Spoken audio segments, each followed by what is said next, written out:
welcome Gregory Ashe to the podcast. Thank you so much for having me. Very excited to have you here. Lisa from the Novel Approach has talked you up on the show a number of times for the Hazzard and Somerset books.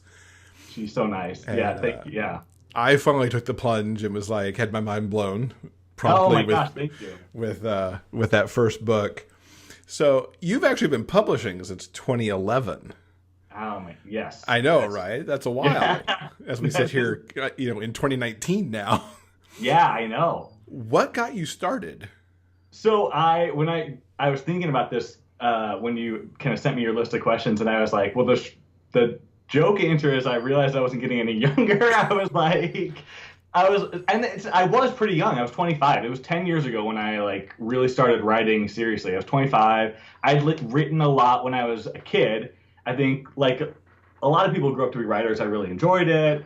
But I did less and less of it. And then in college, I took a creative writing class from this New York Times bestseller. And I left that class kind of destroyed. I was like, okay, I figured it out. I'm never going to be a writer. That's it. So I graduated college. I was done writing. And then I was in grad school. I was 25, and I thought, man, this is silly. Why can't I just try to learn how to be a better writer instead of just giving up? Which sounds so obvious right now, right? But I think it's that whole growth mindset versus fixed mindset. Do you believe you can get better, or do you think you just are born with talent? And so once that shift kind of came around, I started writing, and I just started putting it on Amazon because I thought, well, this is the best I can do right now. I'm going to put it out there and keep trying to get better. And I have taken some things down as I've gone forward because I thought, well, it's not the best representation. But yeah, I mean, I've tried to leave up the stuff that I feel like was the best piece I could produce at that time. And so, yeah. You're an English teacher by trade. Does that help or hinder the writing process? Oh, gosh. Well... maybe both. The days when I've read a lot, especially a lot of bad student essays, maybe I don't want to write anymore. There's no hope for the written word. But I do genuinely enjoy teaching about writing and talking to kids about their writing, and then that does get me motivated and thinking about my own work in new ways. And I share very little portions without character names because I don't. It's teaching in a public high school is sensitive, and I am not entirely sure I want these kids tracking down my work, but I try to be honest about what I write and to whatever extent I can. And so, so I think there's a trade-off, it's good to be exposed to books through the eyes of a 14-year-old and see what they like. And sometimes it's stuff that just baffles me. So, but overall, I think it's positive. There's just some days that it makes it hard to get back to the page.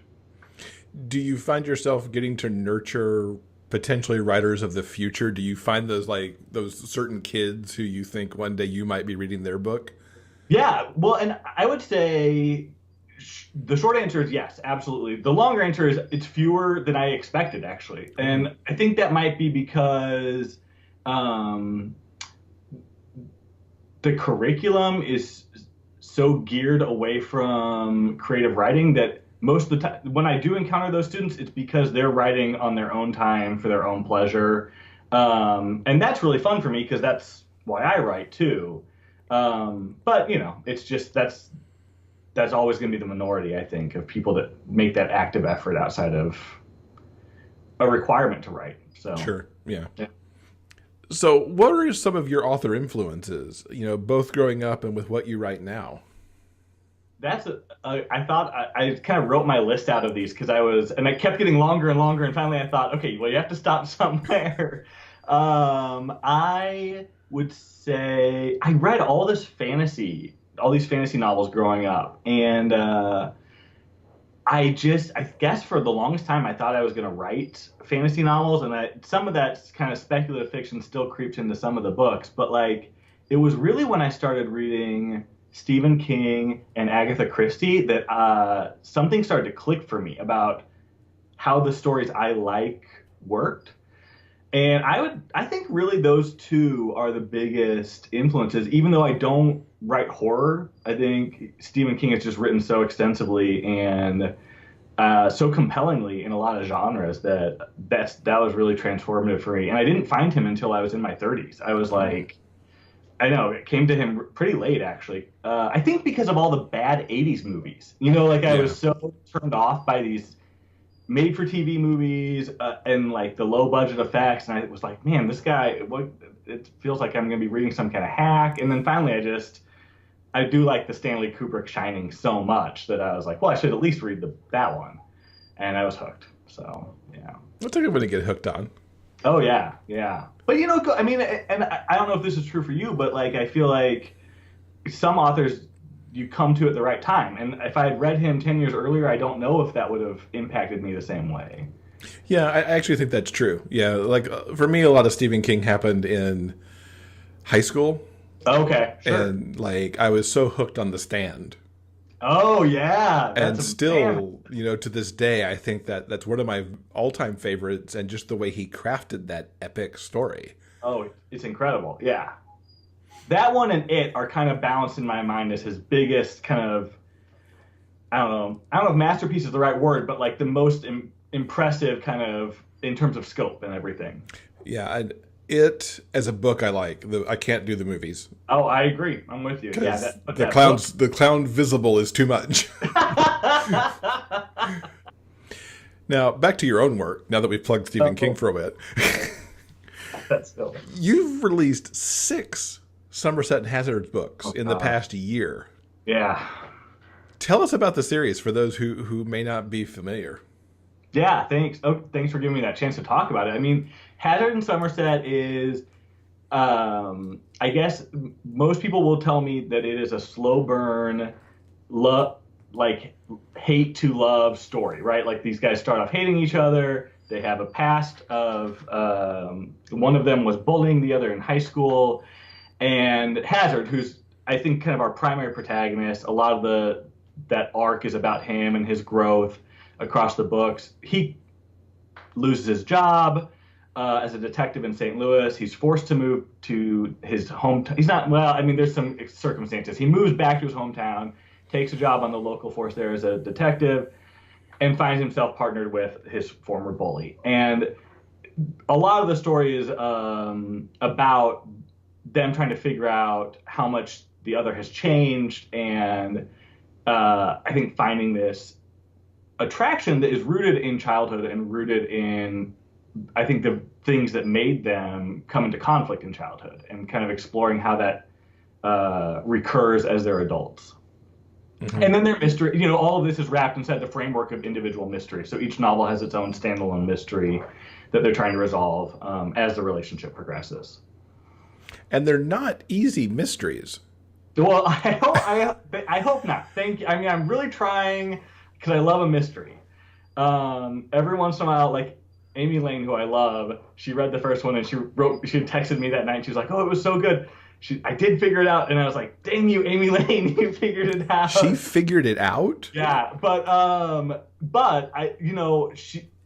that's always good feedback too, because then what kind of person's going to figure them out. And she writes her fair share of suspense too, and mixing with her romances. So I'm going to take that as a sign that maybe that's why I'm going to cut myself a little slack there. Well, because as you kept building that, and as you know, I've only read the first one so far, so I can't, speak to the others out there. Yeah. But as it went along, I'm like, what? What? Well, thank you. I that's really what I'm going for. Because I love a mystery, and that's really kind of the genre I was coming from. So I hope that's working. How many more of these books do you have planned? Oh man. I know that there's going to be another, I call them arcs, like another set of books. I think it's going to be 5.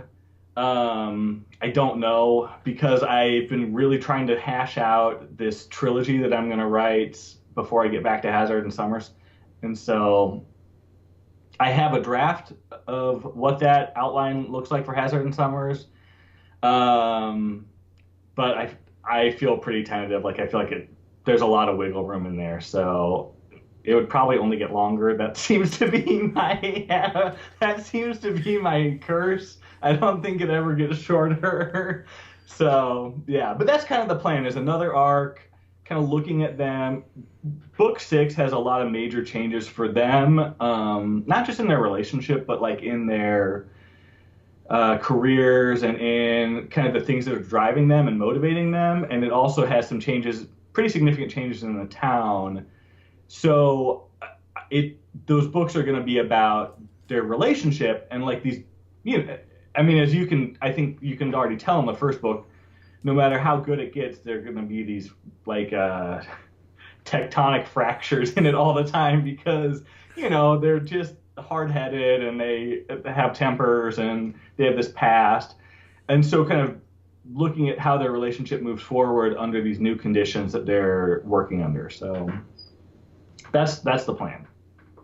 And for me as a reader, I like how that they don't just hit their HEA at the end of book 1.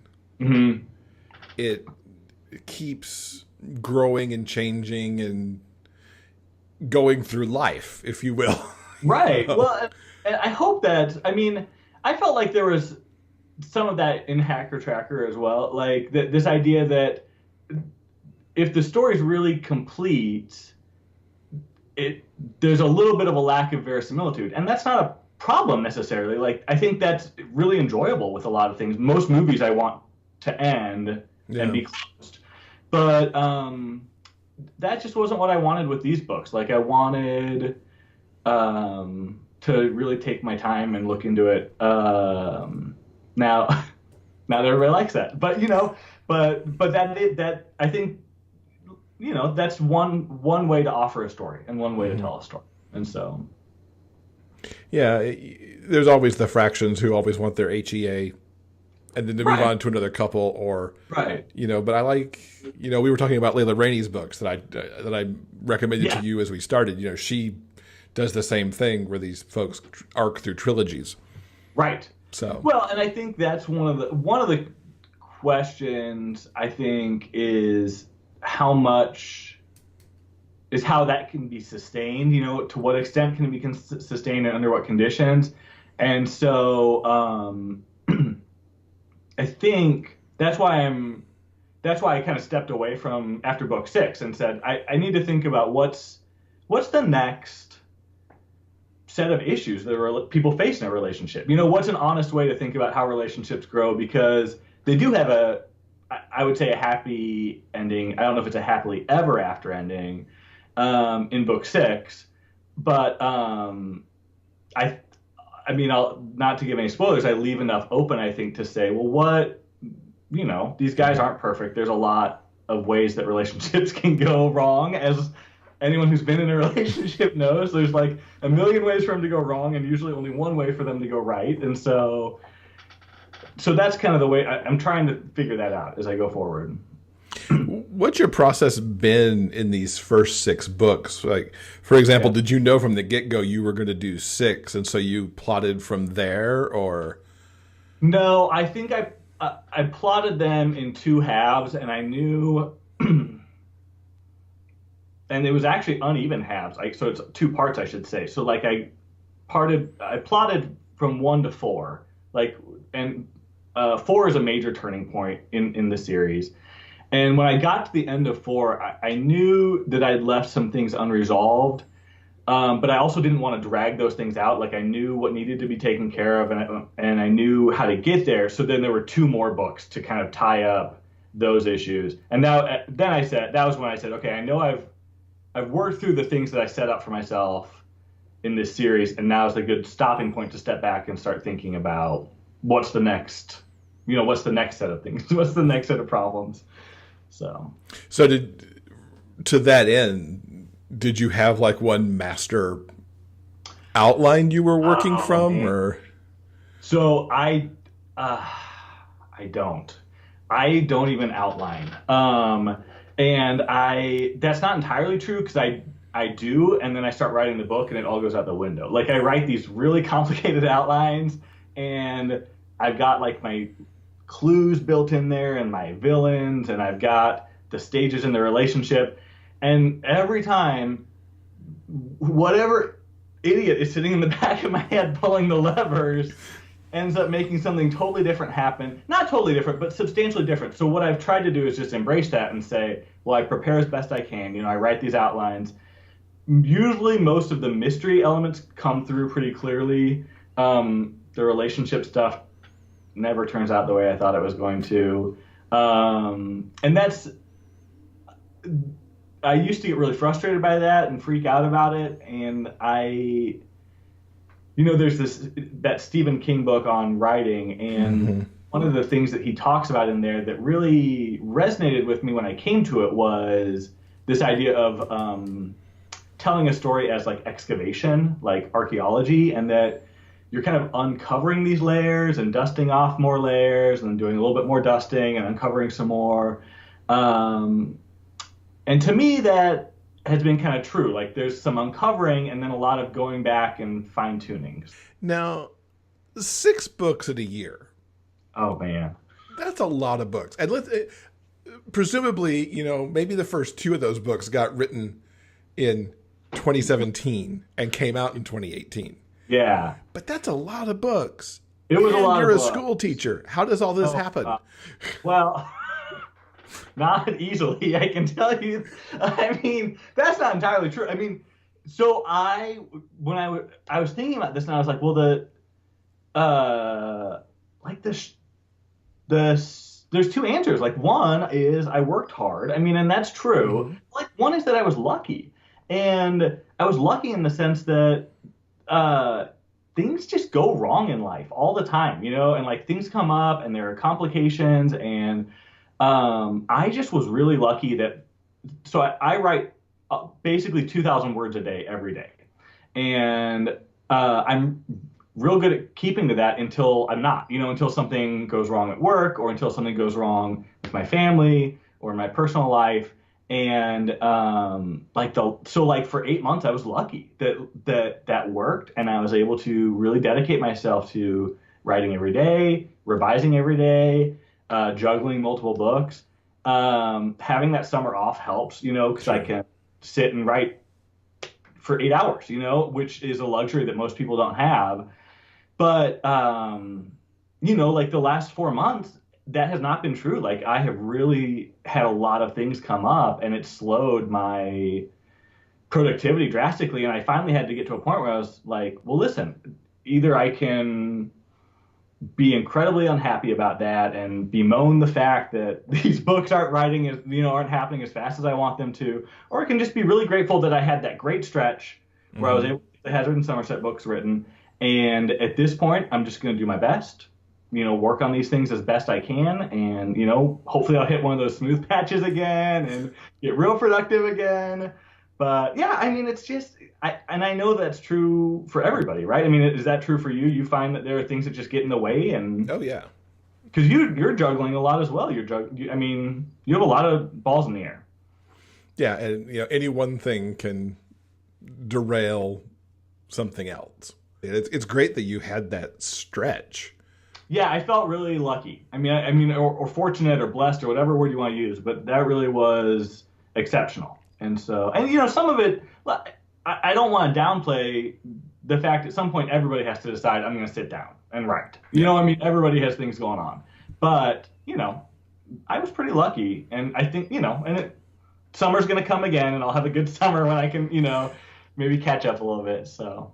How many projects do you work on at a time? Because you mentioned multiple books. Are you writing in multiple books, or is it more a matter of writing and editing something else? Yeah, I can't write 2 things at the same time. I tried it and it was terrible, at least for me. And so I write one, and usually I try to do it so that I can write that do my words in one chunk, and then have like an hour where I eat dinner or I grade or I do something to kind of clear everything out, and I come back to whatever the revision project is. That also helps because usually that's on paper and I'm not at the screen again, so yeah. I mean, kind of, but there's only so much time I can sit at a computer and so I try to be conscientious about like where I use that time. And I don't know how it worked for you necessarily, but I know for me, because the second, third, and fourth of the Winger books were back to back for me. And every now and then I'd be like writing in 3, but editing and doing revision work in 2. And it's like, wait, is that over here or over there? Yeah. Did you run into that? Oh, that's exactly. I mean, especially over the last year, I'll be like, now wait a minute, didn't he just say that? And then I'll have to go back and. Yeah, absolutely. But sometimes it's helpful because I'll be like, holy crap, I completely forgot about this little thing that I threw in, and then that's helpful and I can bring it back. Because I have a terrible memory. So we were talking earlier about listening to our audiobooks, and sometimes I'm like, well, that's really great. Who wrote that? Like that's not that often, but every once in a while there's so having a bad memory might be a good thing every once in a while. Now, speaking of the audio, the first 4 Hazzard and Somerset are in audio.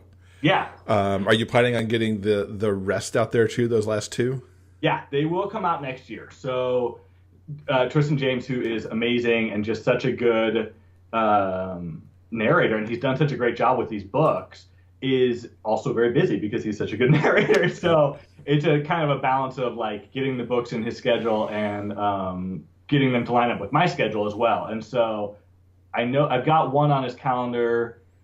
I'm hoping it'll be out in March. That's book 5. And book 6, he's agreed to do it, but we're both still trying to figure out where that works best for us. So, but it'll be out next year. So cool. I like that you're writing this other trilogy. It gives me a chance to catch up. Yeah. That's nice of you to say.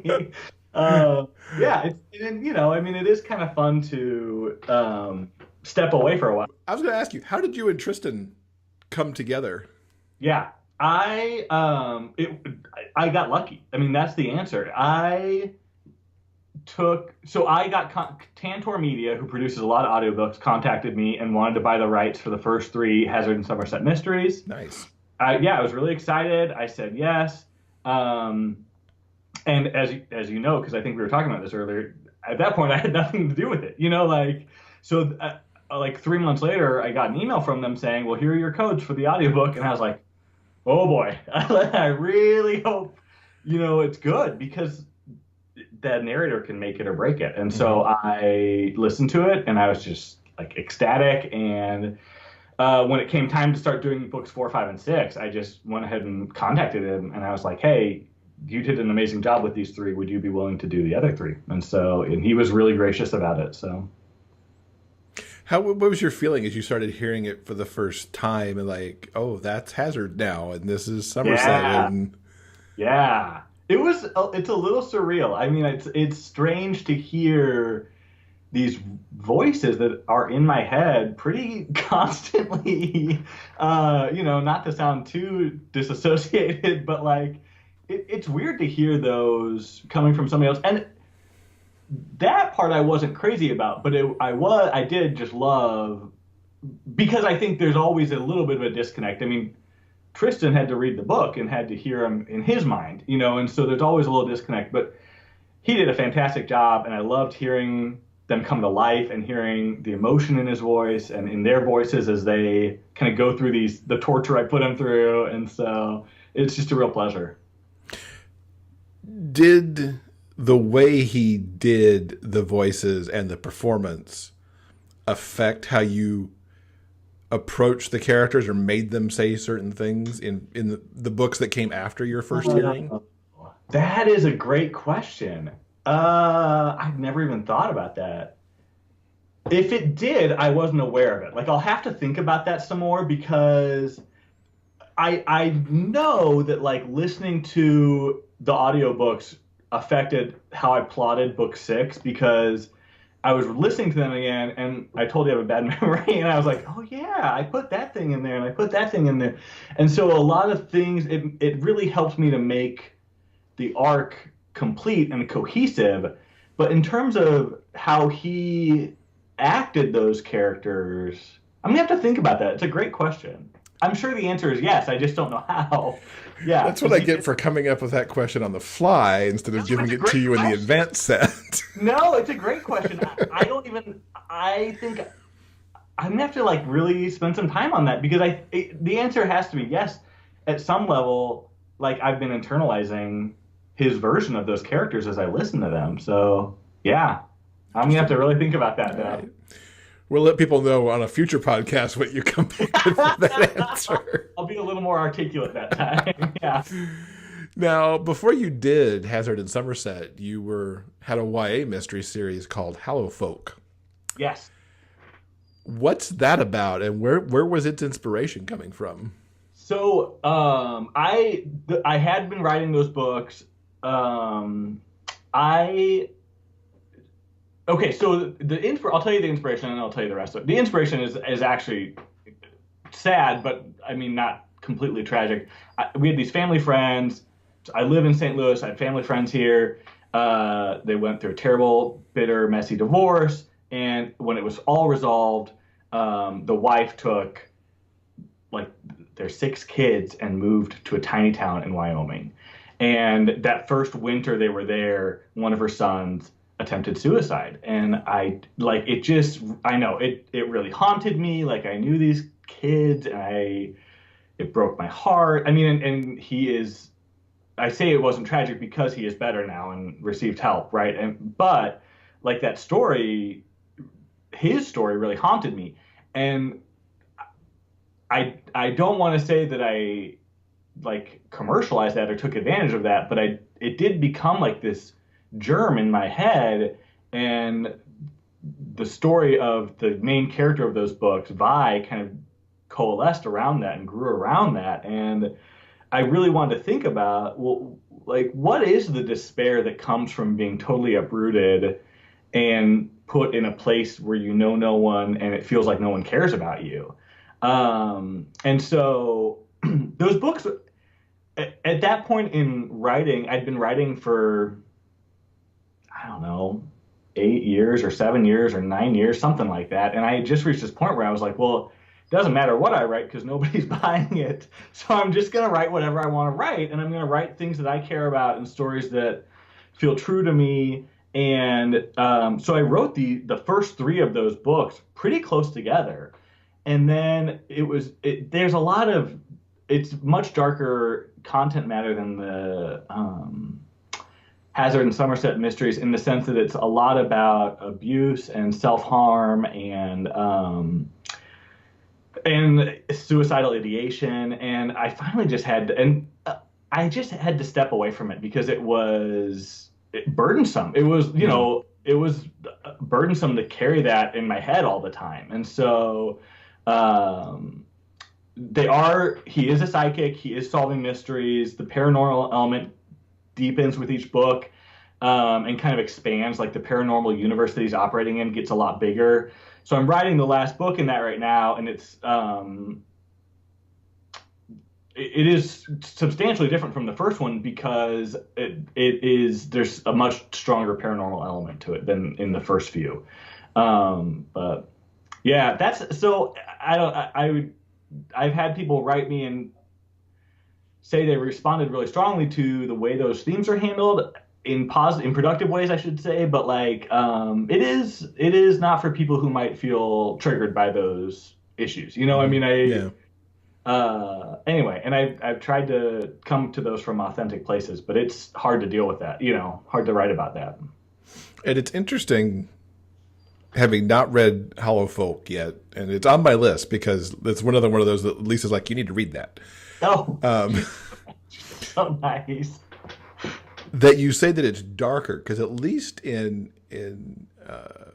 Pretty Little Boys, there's some dark material in that book. Yeah. Both, and without going into spoilers, but it's in Hazzard and Somerset's past, but it's also in what's happening in their present day mystery too. Right. Which could almost be ripped from the headlines depending on where you live at any given moment. But Right. Well, yeah.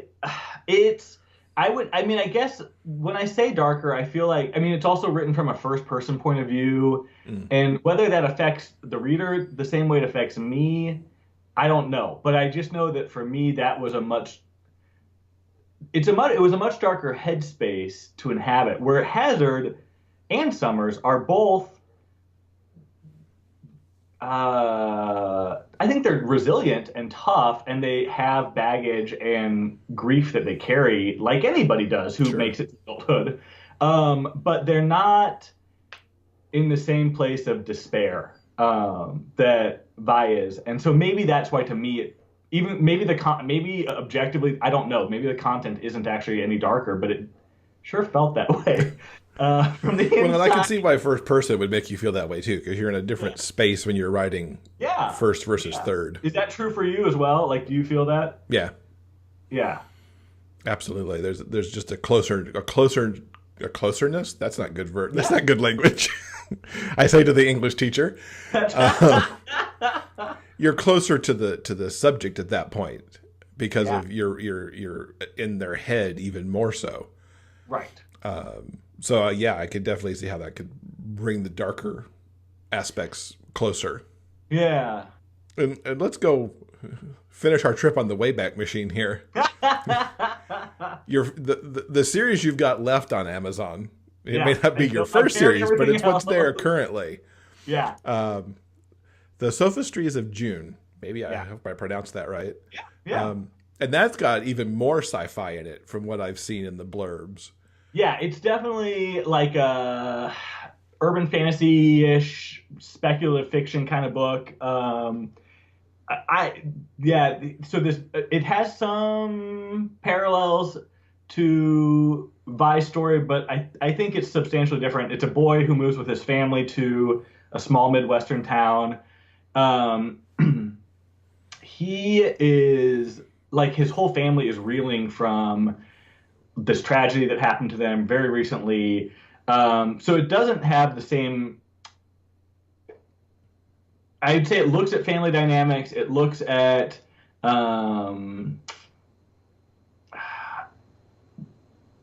what it means to love someone who can't or won't love you back in the same way.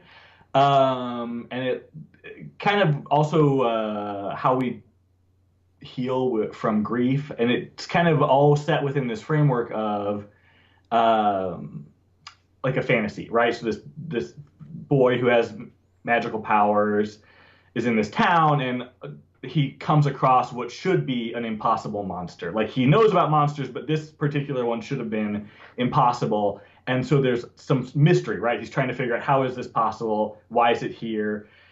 He figures out there's someone else in the town who has a magical ability. You can probably guess that there's going to be some romantic interest involved in that. And so they are, that I would say it's much closer to an urban fantasy kind of book. So many genres kind of in play.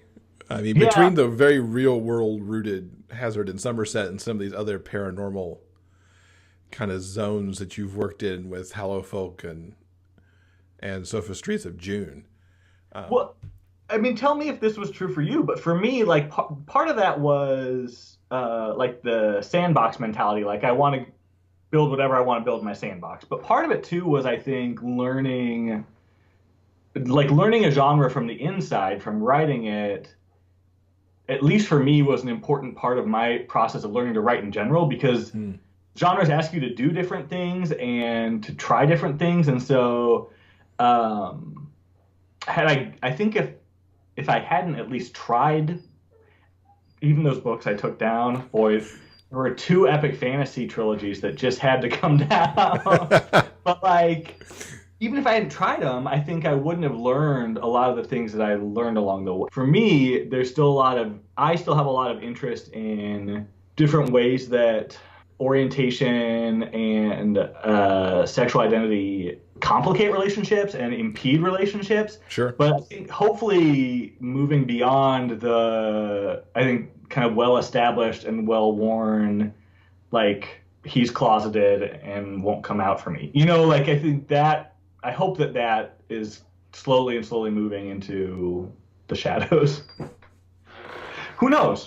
Right now, back into the closet. Push that one back into the closet. as you've written over all this time and in these different genres, what at the core is the trademark of a Gregory Ashe book? Oh gosh, I've thought about this. I don't. So I would say I think at the core, I want these stories to be stories about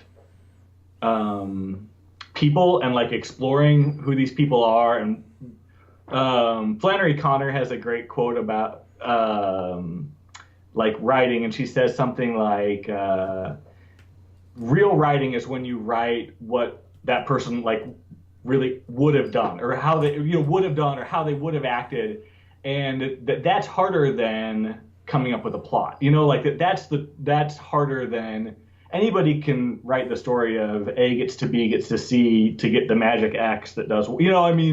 So I hope that's what I'm doing. That's what I'm trying to do, at least. And I think what that means is thinking about creating characters who do have pasts, and that the past is always with us, and that we're all not, I don't think everybody's damaged maybe, but everybody's just a person who has flaws and makes mistakes. And like a lot of that does come from the fact that we're raised by imperfect people, and whether they tried their best or whether they were total jerks, I mean, that shapes who you are when you grow up and what it means to be an adult and try to deal with those things. So I find like books about people transitioning in age, right? Like becoming adults as adolescents is kind of an important time to think about that.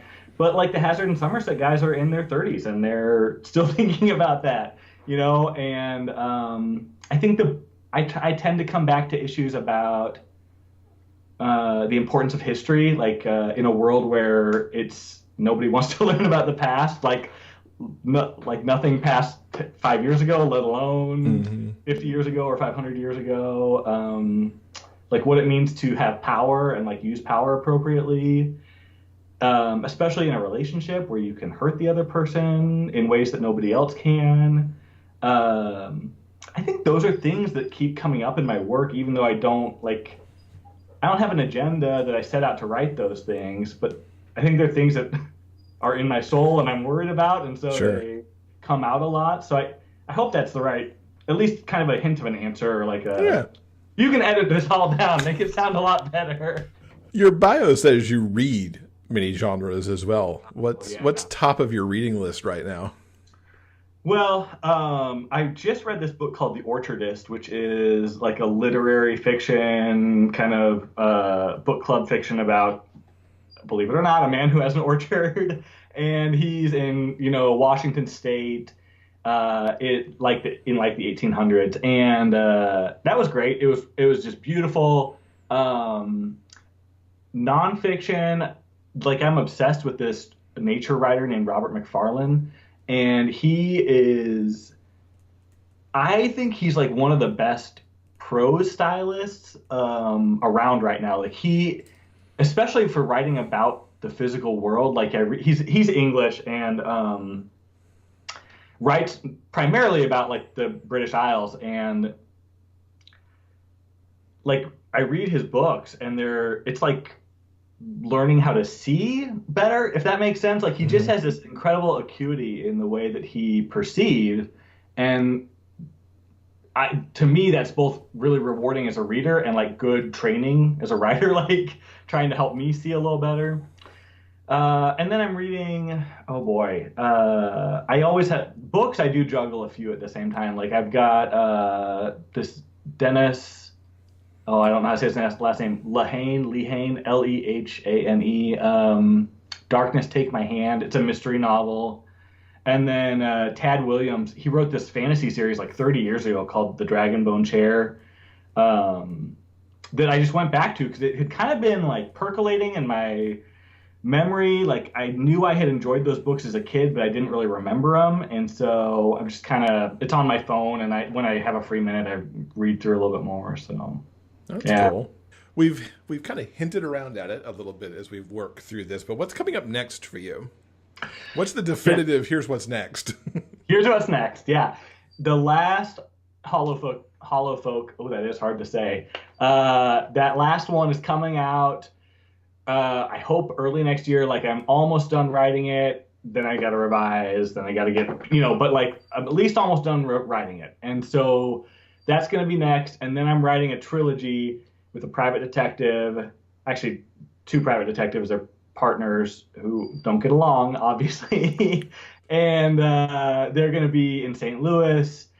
And that's that trilogy that's going to come before I go back to Hazzard and Somerset. So that's like 2019, maybe 2020. It's got me booked out for a little ways. Cool. And how can people keep up with you online? I am on Facebook. My website is www.gregoryashe.com, and probably the best way is to sign up for my mailing list. And I just say that because I do send out like a free short story with every book launch. So they're always related to that book. So if you enjoy one of the books and you want to see those characters some more, the short stories usually have, they get in a little bit of trouble, have some fun solving it. But it's just like a nice little thank you for supporting me that I send out to people who subscribe. So. Oh, very cool. I just signed up actually, so I could get some of that free fiction. Awesome. Awesome. Very cool. Well, Gregory, thank you so much for hanging out with us. It has been incredible getting to talk to you and finding out all the stuff about Hazzard and Somerset and the other series. Thank you. This is a real honor for me. I really appreciate it.